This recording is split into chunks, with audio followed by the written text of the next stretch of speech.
Okay, I think this is working. Hi there, and thank you for tuning in and being here today. It's Sam with another video for you today, another writing talk. And if you didn't already know, I'm here with fellow author Memphis Menser. Sorry, Menser, right? Sorry. Yeah. To talk about reading, writing, publishing, and more. Hey, Memphis. Hi. Memphis is a 16-year-old sci-fi author and has written a dystopian novel called Yours Truly the Truth, but I'll let her tell you a little bit more about that in a minute. I'm very grateful that she agreed to be with us here today and answer some of our questions.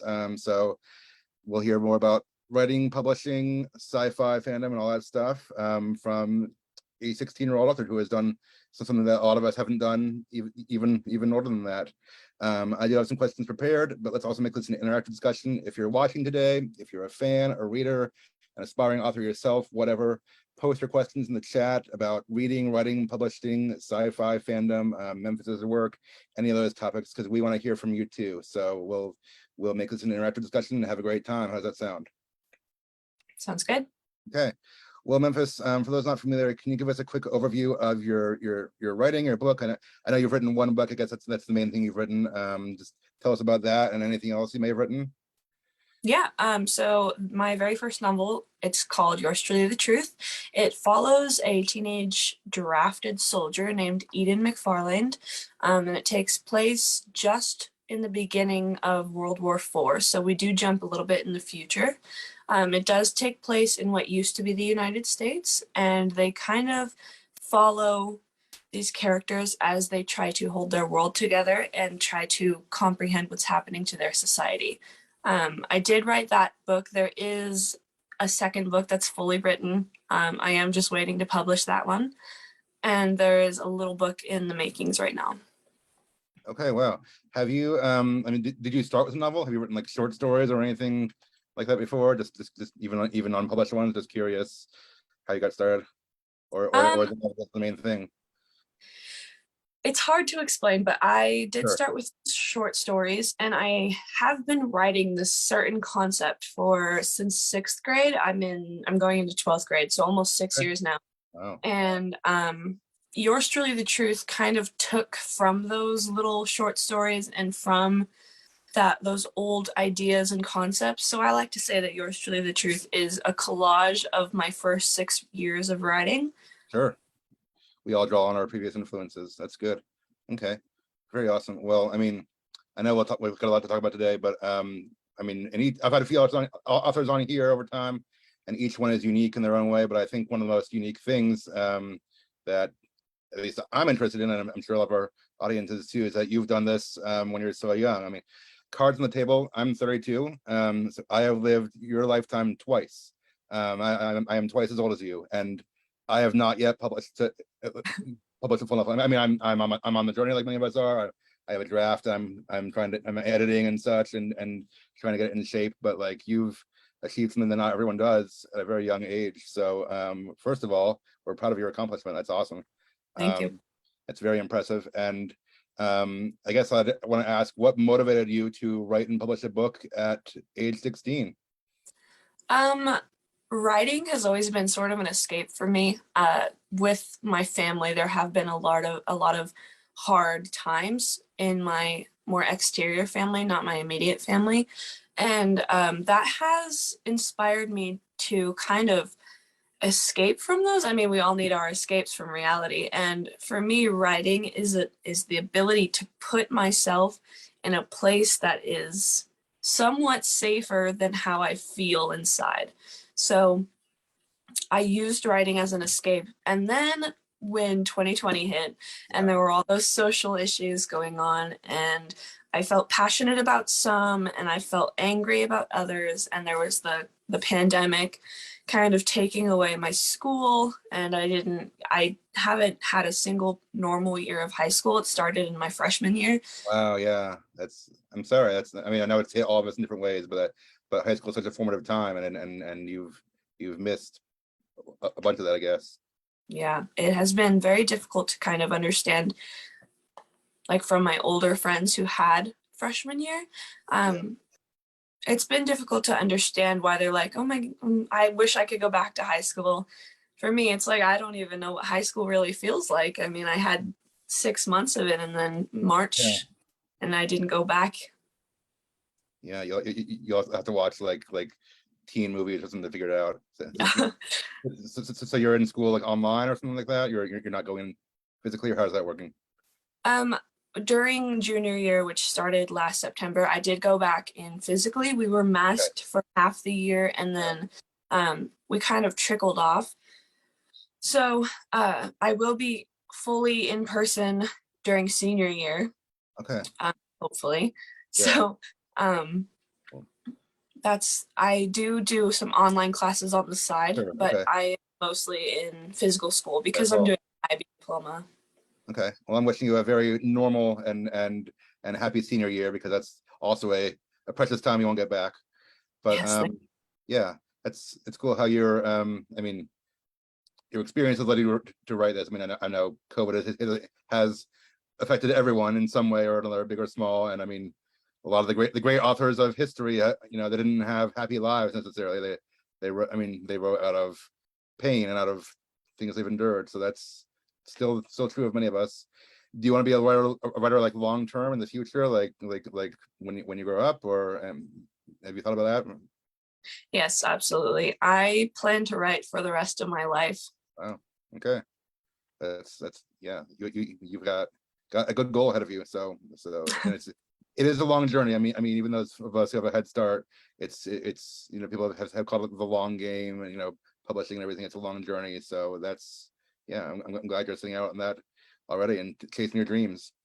How did you get interested in dystopian sci-fi in the first place? Your book is dystopian, right? Yes, that's correct. Yeah. Do you have any specific books or movies in that genre, or any genre really, that inspired you or made you think that this story was the kind that you wanted to write? I actually love telling this story. So when I was in sixth grade, everything kind of comes back to sixth grade during my writing journey. That's I was in the library, the school library, with my best friend Kylie, and we were sitting there, and this book fell off the shelf. Huh. And it was like, it said eighth graders only, and we were like, we're gonna read it because we're Ooh. sixth graders, like rebel. And it was Inhuman by Cat Falls. Okay. And I read the book and I absolutely loved it. I loved the concepts. I love the way she wrote each character. Is that And I dystopian? yeah, it is dystopian. So I had been writing a little bit, like I'd formulated some characters. And after reading that book, I was just like, this is what I want to do, because I feel like survival is the most whittled down version of the human condition. Like with survival stories, I'm able to tell the human condition in the purest way. I'm able to get directly to the core of a person, because we come out when we're in those fight or flight situations. Yeah. So a lot of my book does revolve around human mind, human condition, human experience, excuse me, and being able to do that in the survival is very helpful, because when we're panicked or nervous, my characters will spit out things that reveal who they are, Mm-hmm. and that We helps all to would build. in real life. So after reading Inhuman, I was just like, this is the way that I want to show my characters. And I really, really, really loved it. As for favorite movie, my favorite movie has been and probably will always be Interstellar. I will watch that movie every I love that weekend. one. I'm a Christopher Nolan fan, so that's Yeah. awesome. Yeah, yeah. Also sci-fi. Yeah, Okay. I love Interstellar. I watch it like every weekend. Great. And I know it's sci-fi is a broad genre. I know it's not, no one's, it's about space travel. It's not necessarily dystopian, but did that inspire you at all, or just in the broader sense of good storytelling, maybe? Yes, I've been using mostly Interstellar for the book that I'm writing right now. Okay. It's going to be titled The Afterlands, so I am excited to see how that one plays out. That's book 2, or is this a different thing? Different thing. Book 2 Okay. to Yours Truly the Truth is called Yours Truly the End, and that will come out hopefully December of this year. Okay, so you already have another one coming out, and then a side project you're still working on. That's impressive. That's awesome. Okay. Thanks. What are you reading right now? Anything interesting? Yeah, I just finished reading Grasshopper Jungle by Andrew Smith. Okay. It is it's a little bit outside of my genre, but it is a little bit sci-fi. it's good to read all kinds of different things. So Oh yeah. yeah, nothing wrong with that. But it is partially sci-fi. It takes these two characters and who grow up Catholic, and one of them is secretly gay, and the other one is openly gay, and they are best friends. They always go skateboarding, and this whole story surrounds them knocking over this glass, and this glass contains a specimen, and it meets one of their blood, Wow. and they turn into giant grasshoppers. And so you kind of see like the world is being taken over by these giant grasshoppers, and it's following them as they kind of struggle with who they are and kind of going against their parents who are very strongly Catholic, and being able to accept who they are as being gay in this Catholic community. And then later it does tap into the kind of sci-fi thing. It starts with a movie called Eden 5 Needs You 4. And then later on, that kind of ties back in this huge, like, coming full circle, and it's very satisfying. Okay. And I really liked it. It was written very well. Yeah. I love the repetition in it too. It's really good. Yeah. It sounds like you're a sci-fi fan in general, kind of across the gamut, across the spectrum. Okay. Yes. Great. Okay. Yeah. I like a lot of that stuff too. So there we go. I know this is similar to another question, but any other influences on your writing, like not just ones you like, but either authors' stories or writing styles that have consciously or subconsciously inspired you, or maybe that you've tried to emulate, maybe? Inhuman is a big one. Inhuman is definitely a big one. I feel like my writing style is a little bit different than others. It's more cinematic, I would say. Okay. Whenever I'm writing my book, I imagine like I'm giving stage directions for a producer to make my book into a movie. So it's like very cinematic, and like I have tons of parallels. Like if you've ever seen any of the Marvel Universe movies, they have like a ton. Yeah. I'm a huge Marvel fan, so I've seen all of them. Yes. Yeah, you should see the wall behind me. It's just Marvel posters. Okay. I could tell if I can see the pictures not very closely, but oh yeah. Yeah. But I love Marvel, and I think that has influenced my parallels. There are parallels, especially with my two characters, Eden and Jonah. Jonah was her childhood best friend, and that whole relationship kind of went wrong. But they do meet up again later in the book, and the parallels between those two. Huh? Sorry, I was saying that sounds like Stephen Bucky almost. Oh yeah, Stephen Bucky almost. And one of them is a little bit damaged, like Bucky. Jonah is kind of similar to Bucky in that. And with their parallels, I feel like that does tie in a lot to the Marvel series.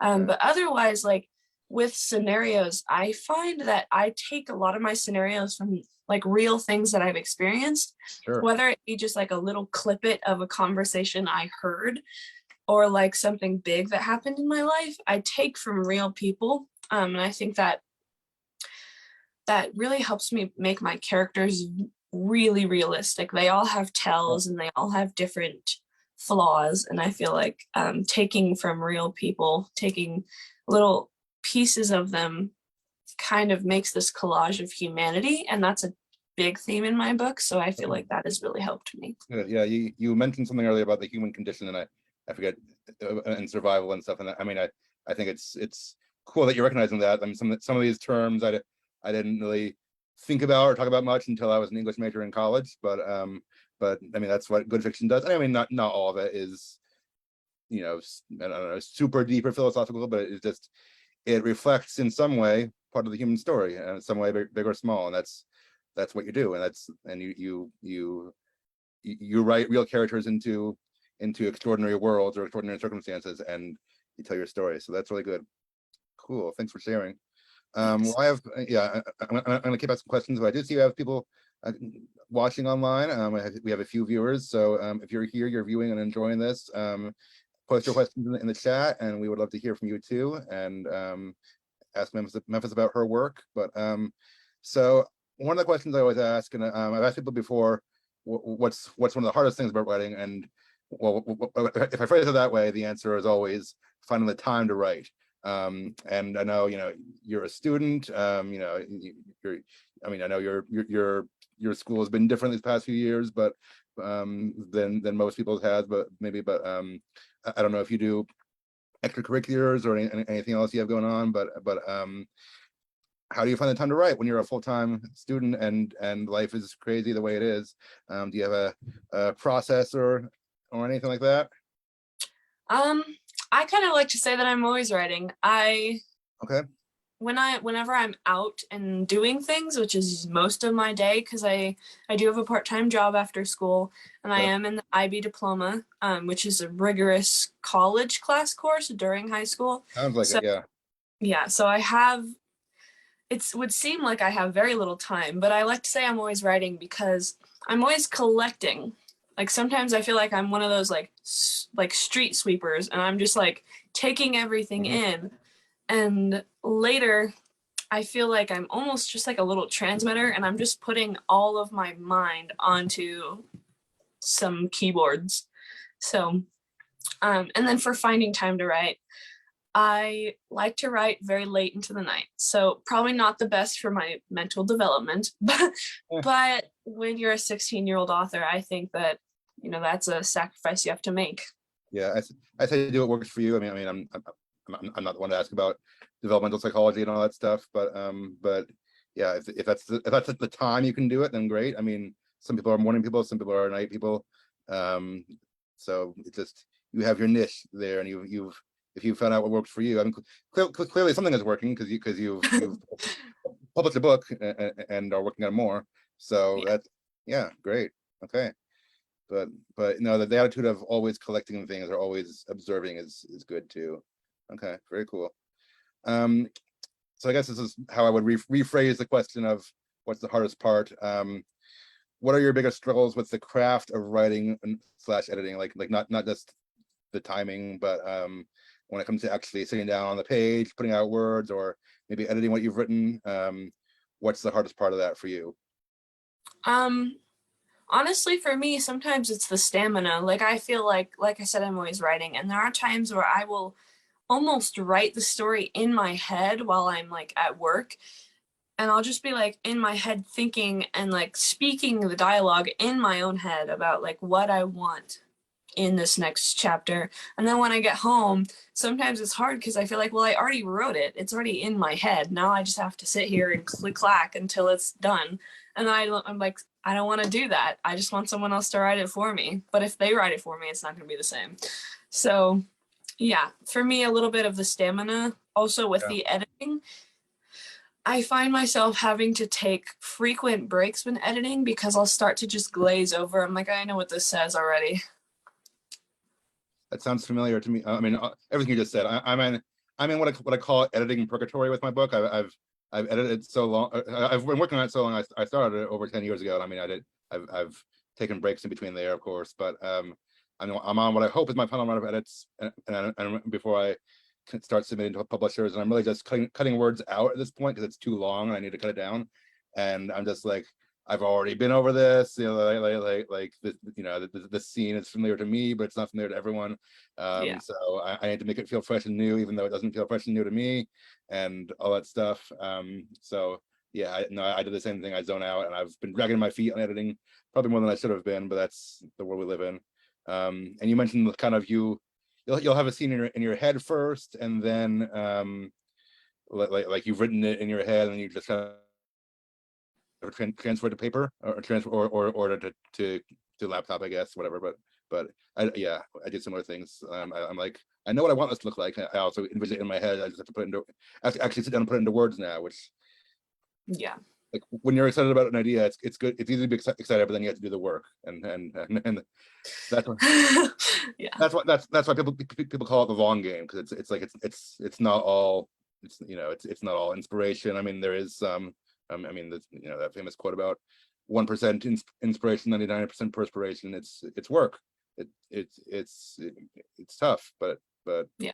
it takes patience and endurance and all that stuff. But yeah, are you side note, are you more of a planner, like when it comes to writing, and like you plan out the story in your head, or are you like you start the story and you don't know how it's going to end, or somewhere in the middle? I would say somewhere in the middle, but leaning more towards just like write it and I don't know how it's going to end. Okay. I feel like I write down the names of characters because if I don't write them down, I probably won't remember them. um, and then I do write down, like, I have this folder. I write on an iPad Pro with a keyboard extension. I just Okay. like the way, like, it definitely, the format works better for me. But I have on my notes app, I just have like probably hundreds of little text snapshots that include like dialogue or a certain idea or like a scene or a song. A lot of my writing is based on music. I listen to music almost constantly. And sometimes it's not even like lyrics. I listen to music mostly for the feeling.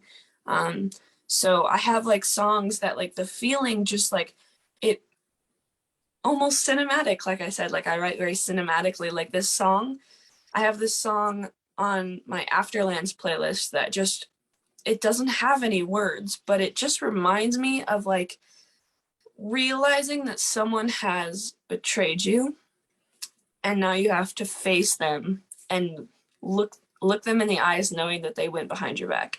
Like, All right. No. it's just a song with no words. So like I do base a lot of it on my music. Okay.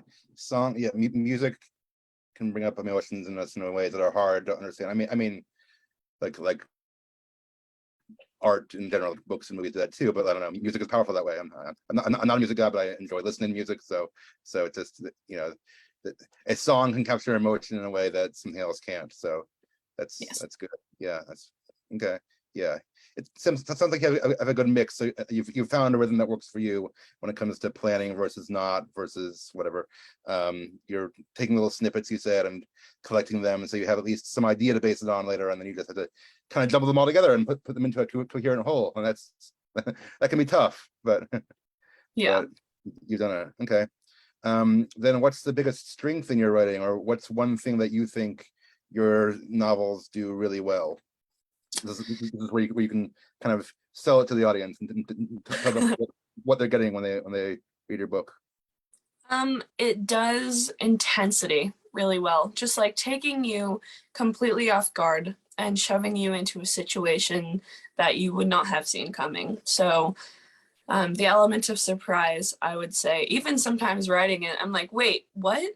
What did she just do? What did she just say? And like, I'm the one writing it, but I like get shocked at the character and like, how could you do that? Um, so I would say definitely the element of surprise. Each of Okay. the characters is very extensively developed. So if you're looking for characters that feel like your real friends, feel like people that you could know, this is definitely the book. I have spent most of my time honestly developing these characters. That's important that they say that's what holds the story together. Yeah. Is it do you have like one main character, or like a group of main characters, or like a villain, or how does that work? Um, See, with the villain thing, I will answer that later. But I mean, the main character the is spoilers, you don't have to give spoilers, but no. The main character is Eden McFarland, and the book does switch perspectives. So we go from Eden to Thatcher to Holly, and then to Jonah. four Um, narrators, hmm? four narrators, Yeah. and you have to get in probably, I assume, a different headspace or a different mindset for each one. Yeah. That's also not easy to do well necessarily, but hey, yeah. Yeah. You're doing it. Character Jonah, actually, in his perspective, the book is written in a different format. So Okay. I did kind of take like literal formatting into my book meaning. Like I also omitted all page numbers Huh. because one of the themes in the book is the understanding of time. And with the page numbers being gone, I wanted to kind of transmit to the readers that time is, it's a concept that we've Yeah. created, like it's not real. So with the page numbers, like for one reader they could be on page 150, and for another reader they think they could be on page like 74, but they're both on the same page. And I feel like that kind of goes for like the world. Like It's like, it's 9:24 for me here, Mhm. but it could be like 3:24 in the afternoon for a different person, but we're in the same moment. So I Interesting. wanted to kind of show that with the page numbers. Yeah. Are there still like chapter divisions or anything? Yeah. It's not just like yeah, no structure throughout. But yeah, that's interesting. Yeah.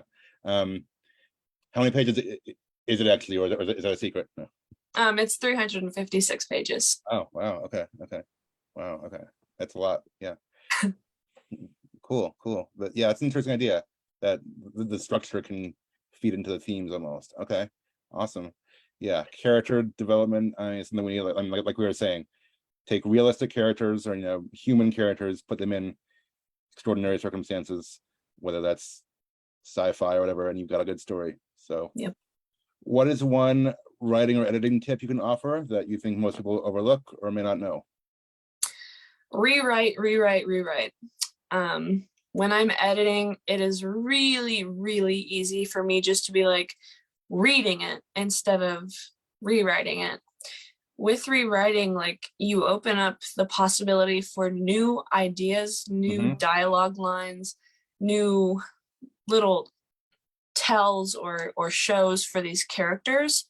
And I feel like if you don't rewrite, you're kind of missing these opportunities where you can develop your character now that you have the basic storyline done. Yeah. So I rewrote my book probably twice, and then I edited each of those about 10 times. Okay. And then I When you, had an, huh? so when you say rewrite, you mean like not just changing a word or two, but like rewriting it from scratch? Rewriting it from scratch. That's impressive. I have not. I have not done that. I've changed a lot, but I have not scrapped the whole thing and started over. That's a lot. It is a little bit scary. One tip, don't delete your other one, because I Right, did right, that the right, time, and right. I forgot some parts, and I like freaked out for like 3 months. I didn't even touch my computer. I was like, no, I can't do this. This is too scary. Um, but yeah, I mean, I would say just scrap it, rewrite it. It's hard, and it takes a lot of discipline to not just go back to the other one and be like, okay, well, let's just edit this one. But you do have to like kind of push yourself to like leave it there and move on to the next version of it. Yeah. um, it's almost like book evolution.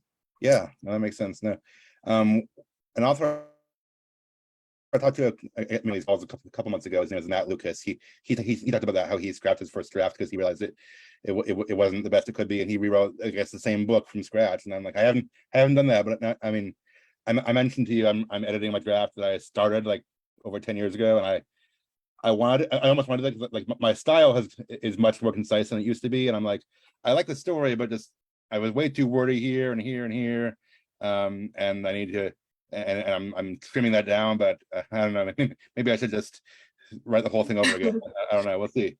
But that's impressive. So I'm curious, like this particular project and you mentioned sixth grade, but like when did you start writing it as a novel? Because I'm just trying to do the math of like I guess right, having written the draft twice and edited it so many times and published it. When did you start actually working on this? I started working on it in 2019, so it took 2 years to finish Yeah, it. yeah. I actually wrote Yours Truly the Truth as both books. I had book one and two, and they were just one full book. And then I started reaching like page 600s, and I was like, this is a little too long. Especially for like editing, that'd be like Yeah, too many pages. and So publishing. Yeah. I cut it in half. Okay. And anyone who has read the first book, so far I've gotten a few comments on the ending. So nobody really likes the first book ending because It it was definitely sets it up for the second book ending. okay. Did, So, huh? did you at least have a good place to end it, kind of in the story, Yeah, or okay? it's definitely, I ended it on a scene change. So like the whole background of where the novel takes place changes halfway through the book or halfway through the original big book. Yeah, So yeah. I was like, this is a good point where the second book can be different enough that it's not just the first book over again, but it's also like the same characters, so Yeah. I Yeah. did cut Yeah. it off. People are telling me to do that with mine too, because mine, well, it was when my early draft was close to 200,000 words, and I'm like, and then that's too much, and people are saying you have 2 books in there, but I'm like, there's not a good place to cut off, and I wanted them to be good together, so I empathize with you. I haven't made that cut yet, but maybe I Yeah. will have to. So is it With just hmm? I was gonna ask, is it just gonna be just those two, or is it more of a series, or For main books, it is those two. I am working on a side book that cool. follows these two characters that kind of separate from the other group, from the Okay. main group, near the end of the first book, and they don't show up again, period. Okay. So I am going to write a side book, small side book, Cool. to follow those characters, Yeah. because I have gotten a few questions like, wait, where are these two characters? Where did they go? Like, what's going on? So that side book is definitely going to cover that, and that should come out pretty close to the second book. The second book will be coming out December of this year, and then Great. side book will be following it. Awesome. Okay, sorry, you were gonna say something earlier. You said with, I don't know what you're gonna say. With the self-publishing, I also did all of the self-editing. I did have one other pair of eyes look it over. And with the self-publishing, I was able to put out a book that is incredibly long. So even though it is 356 pages, the formatting makes it so I could fit 350,000 words into it. So it is like a ton of words, not that many pages. And with the self-publishing, like, I was able to churn out this humongous book. So that has been helpful. Yeah, wow. Yeah, that's I know that's a lot of words, and it's a lot to cover. So is it like really small font or anything? No, not super small, but Okay. it is smaller. So Okay. Wow. Yeah, well, I mean, everything you're saying, I'm like very impressive. I haven't done that, didn't do that by your age, and again, haven't some of it haven't even done yet at my age. But yeah, great conversation so far. Thank you for sharing with us. Not quite finished yet, but I just wanted to say again, if anyone in the audience, I can see we have a couple people watching. My friend Christopher is making some comments about he also said Interstellar is a great movie. And he has actually, I know he's vision impaired, he's sharing some of this, and he's like, he listens to books on audio, and he says like 356 pages is a breeze because he listens to them mostly electronically. So sounds like, yeah, this could be well received by some people. And I was going to ask you about publishing next, so I'm glad you mentioned that. I know you just covered this. So you did self-publishing. I was going to ask you if you did self-publish or traditional, but how did you know which path was best for you? How did you even get started on that? Can you tell us about your publishing process a little bit? I also love telling this story. So let's go back to like December 24th, 2021. It was like 11 p.m. My parents had all of their friends over. It was Christmas Eve, and they were just absolutely trashed. Like, they're all screaming, they're playing board games, but nobody's talking coherently. And I'm sitting in the kitchen writing, and that was when I finished the book for the very first time. Okay. And it's just the contrast in this whole scene. There were like adults, just like a huge group of adults, just like laughing so hard because they were just so like gone, but they were playing this game. And then there's me like sobbing on the kitchen counter because I just finished my book for the first time.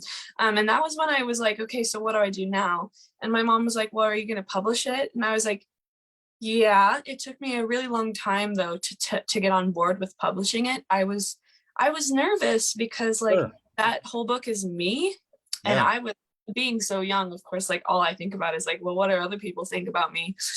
So publishing this thing that is just so purely me was like scary. Putting yourself out there, opening yourself to criticism and all those things. It's yeah, part of the journey, but it's hard. Yeah, and especially with going back to school with people who have now read this book that is just my own mind. That was really weird because people would be like, oh my gosh, I loved that part. And I was like, I hated writing that part. Like that part like was physical pain for me. I did not enjoy it, but they were like, "Oh my gosh, I loved it." So Yeah. just like that, just being able to put myself out there like that. But with choosing the publishing, that was the original question. I did talk to Cat Falls. We actually got into contact over email. Okay. The author Um, of you said Inhuman? yes, the one that Awesome. inspired this whole Yeah, thing. awesome. So That's what you she do. was telling me how traditional publishing can be really, really hard, and it can take years for it to even get picked up.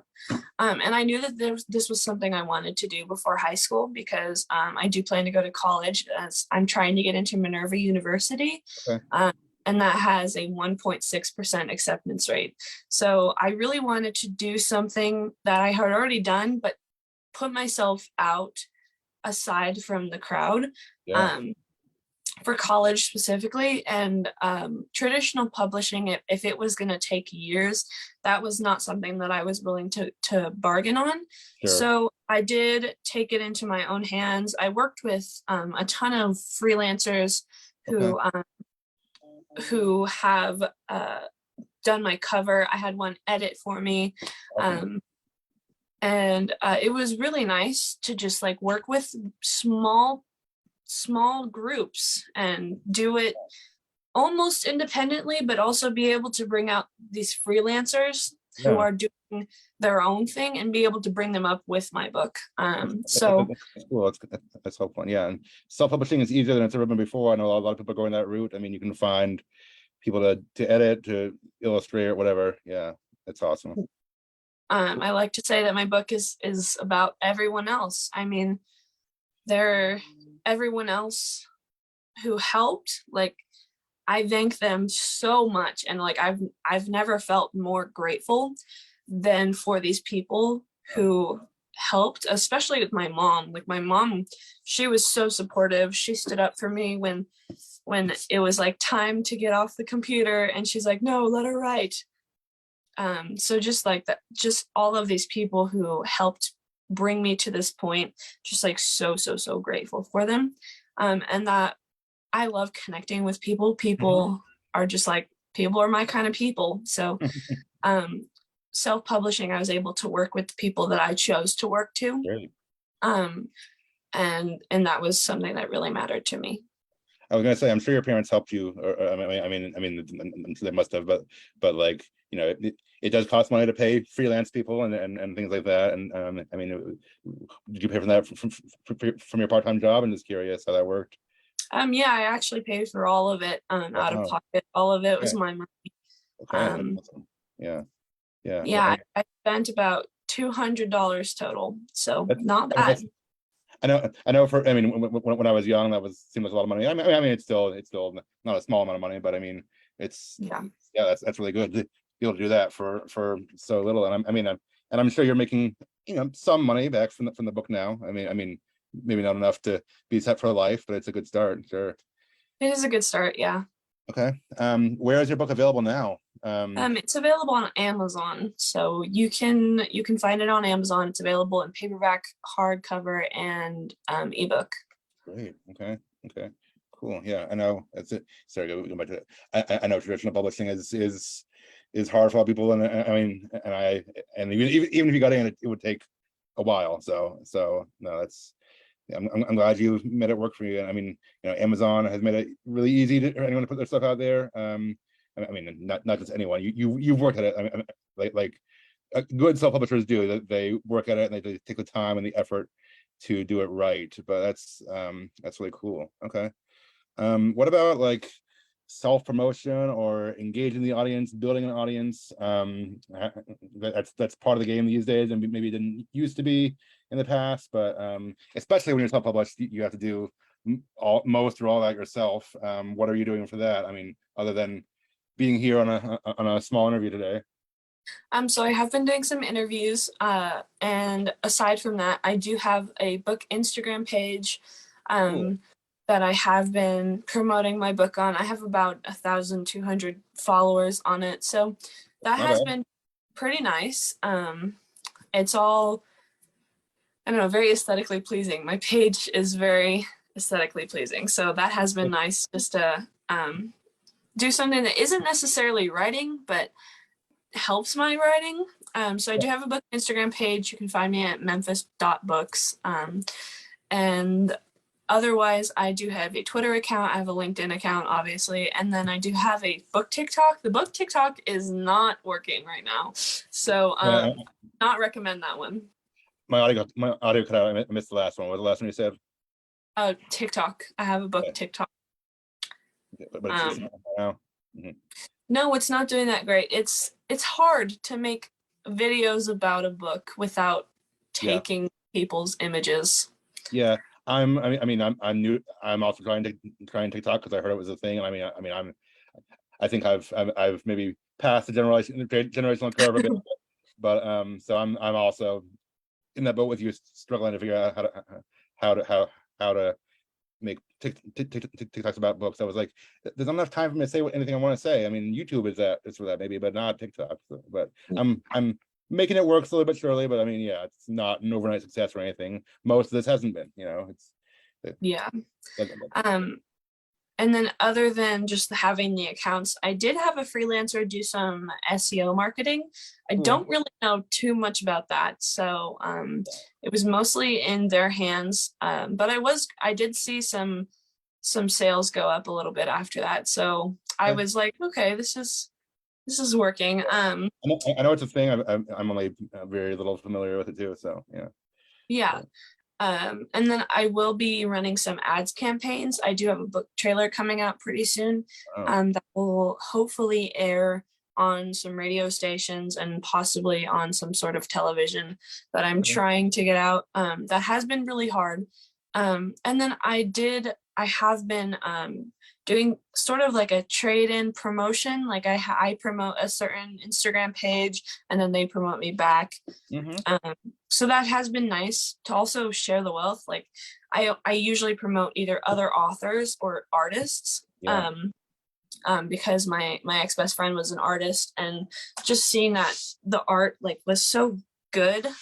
And I think art is the best form of art in my opinion. It's so raw. Yeah. Okay. So I'm just not able to do it myself. I'm not a very good artist. But yeah, so I have been promoting other authors and artists, and that has been nice. It has been nice just to see like both of our accounts kind of go up as we share our crowd. But otherwise, it's pretty much all I've done. Okay, no, that's a lot. That's more than some people do. I'm not. Most people I haven't done a book trailer. Is that something you put together, or you had help with that one too? But or you reached out to people who could do that, maybe? Yeah, I'm having someone else do it. Yeah, but that's still really cool. Yeah, that's you're doing a lot. It sounds like, and I mean you're on social media and making those connections naturally, which I mean even if you're not like actively promoting yourself each day, you don't have to be like buy my book every day, but you're we wouldn't want to, but you're making connections and just engaging with people. That's often how it starts. So yeah. Great. Okay. Wow. Yeah. That's quite a good step. All of it is. I know you've touched on this already, but I was going to ask, what do you have in the works currently or for the future? So remind us again, what books do you have coming out, either soon or planned or in progress? So I do have Yours Truly the End, which is the sequel to Yours Truly the Truth. That's coming out this December. Okay. And then side book, Yours Truly the Secret, will be coming out sometime after Yours Truly the End. That's the one that's with the spin-off characters kind of. Yes, the spin-off characters kind of. And then I do have another book in the making separate from the series called The Afterlands. And that one follows coronal mass ejections, which I don't know if you know too much about that, but it is the sun shooting off a little ball of plasma or charged protons towards the Earth's magnetosphere. And when it hits our Earth's magnetosphere, depending on how strong that mass ejection was, it could turn back around because our magnetosphere is is like this, almost like an infinity sign, and it will go around, and then it will get sucked in towards the poles of the Earth, and then depending on how strong it is, it could go back in the circle and then come right back towards us. And if it goes through our atmosphere, it could explode our power plants. It could take electricity from the globe, which would be really harmful for today's age, Yeah. because all we do is electronic internet.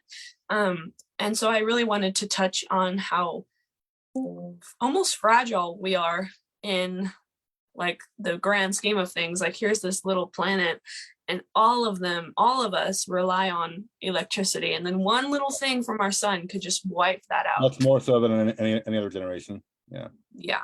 So it does follow a CME that hits Earth, and we see this group of characters. I really like group characters. Okay. It does follow these group of characters and how they are working. One of them is a NASA intern, so we do see how that changes the way that she's working. So that is the one that is in the making right now. So is that also like dystopian kind of, or at least post-apocalyptic? Maybe if it's after or during this big, life earth-changing thing. Possibly. I have been kind of wrestling with the idea of that kind of cliche that everyone devolves into chaos when something like that happens, because we do see like excuse me, we do see with like the hurricanes, when those hit, it is like a life-changing thing, but we almost never see people fighting each other. They're always helping each other. So I have been thinking about making the Afterlands change a little bit, and kind of seeing how instead of humans devolving into chaos when everything goes wrong, kind of building each other back up. So I think that that's the idea that I'm going to go with, because I am going to have a rather different perspective when one of the characters does not leave the planet. Some of our characters will be leaving the planet, which is where the sci-fi comes in, my interstellar vibes. But one of them will not leave the planet, and I am excited to see how the world looks through his eyes. Okay. Wow. Okay. That's Is it do you do a lot of research for that, like for CMEs and for like just knowing what what a NASA internship would be like? Have you done research for anything like that? Yeah, for a long time I actually thought about going into space engineering.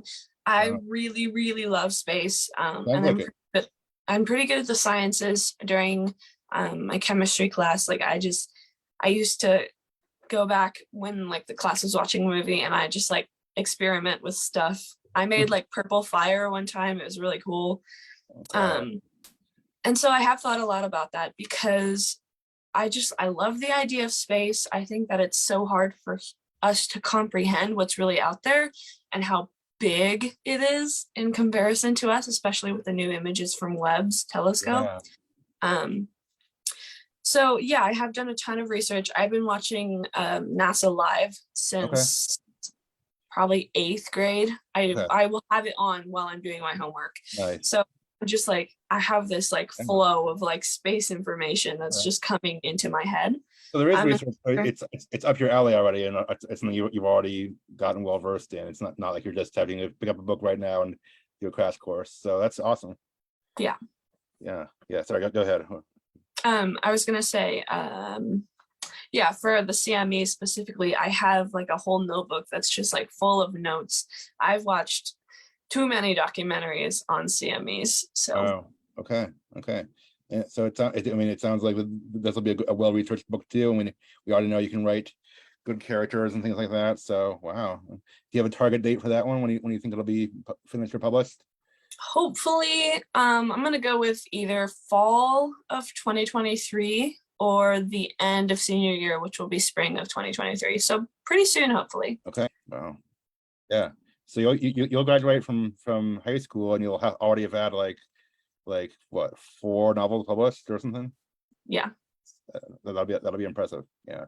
I mean, that's not many people can say they've done that. Okay.